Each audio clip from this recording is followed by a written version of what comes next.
भवेतुः बुद्धिर्बलम। बुद्धि, तो बुद्धि कितना प्रकार का होता है पता है? 2 प्रकार का। कितना प्रकार का? 2 प्रकार का।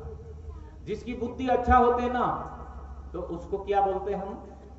बहुत बुद्धिमान है। क्या कहते हैं? बहुत बुद्धिमान है। और जिसकी बुद्धि खराब है उसको क्या बोलते हैं? दुर्बुद्धि है, कुबुद्धि वाले है, दुर्बुद्धि है इसकी, है ना? उसको दूर के साथ बुद्धि, यानी दुर्बुद्धि वाला है। बुद्धि तो है पर अच्छा वाला नहीं है। बुद्धि तो है पर अच्छा वाला बुद्धि नहीं है। लेकिन जिसकी बुद्धि अच्छा है उसको क्या बोलते हैं? बुद्धिमान।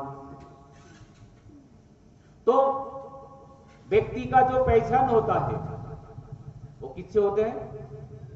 बुद्धि से ना।